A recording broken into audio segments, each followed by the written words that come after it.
All right, be another exciting Lone Star Conference tournament. You guys win your third straight after a tough game there against Angelo. Just kind of walk us through the weekend.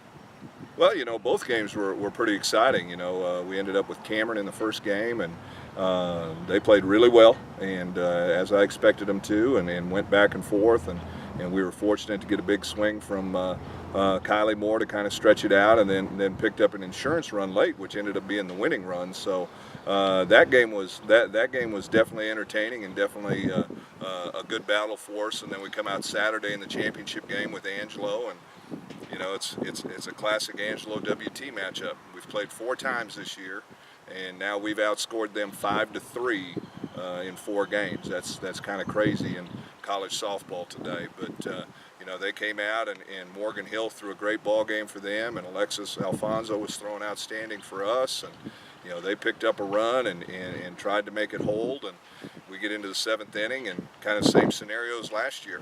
Ashley Harden comes to the plate with the opportunity to give us a lead, and comes up with a big swing and pushes it out to 2-1, and then Cammie Merrill came out in the bottom of the 7th and kind of slammed the door on them, and that was the ball game. But great ball game.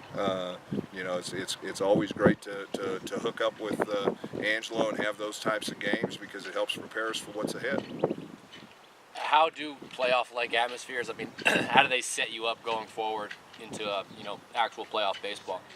Well, I think the key to that is, in the postseason, it comes down to every pitch, every at-bat, every inning. Anything can happen that can change a ball game, and in situations like both those games this past weekend, it was exactly that. A lot of pressure in each inning and each at-bat, and I think that bodes well for us as we get ready for what's ahead. The nice thing is it was a great atmosphere at Angelo, a lot of noise, a lot of crowd support, and hopefully we get that at Schaefer this weekend. So talk on Tarleton Thursday, right? Yeah, it's great to be home for the NCAA tournament. We did what we had to do to put ourselves in a situation to host.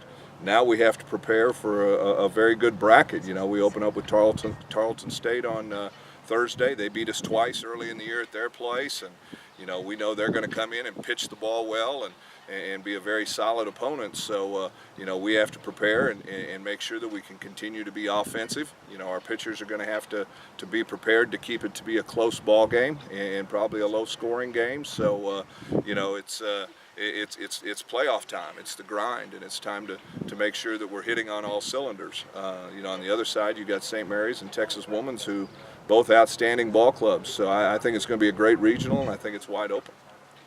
Obviously, you knew you'd be familiar with some of the teams coming, but really in your guys' regional, you know everybody pretty well. How does that familiarity help and hurt you guys? Well, sometimes it hurts, because you can think about past games or past performances, and you kind of rest on your laurels. At least we're playing a team that had beat us twice earlier in the year, so hopefully we can make some adjustments and make some changes and be prepared to come out better against them. But it's this time of year we see a lot of the same faces, and we just have to make sure that we understand that game plans are going to change a little bit, and we just have to be the team that does the best job of executing. What is it about your team? You've had numerous late inning comebacks. What is it about this team that?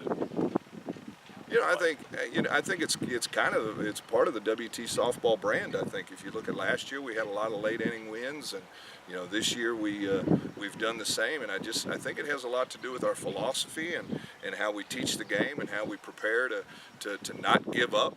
To make sure that we play until the final out has been made, and I think our girls do a really good job of embracing that. And when you have kids like Ashley Harden in the lineup that have been in that situation time and time again, you always feel good and feel like you have a chance.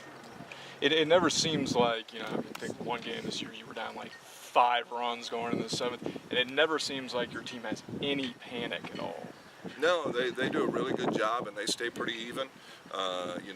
They expect to win, and they don't seem to get rattled in those situations, and I think that's a fact of, we have a number of upperclassmen that have been in those situations, and you look at kids like Ashley and Allie Smith and Kylie, it's their third year, but they've been doing that since they were freshmen. So I think that those are all benefits for us in a situation like that, and I think our young kids they do a really good job of stepping up when the game's on the line.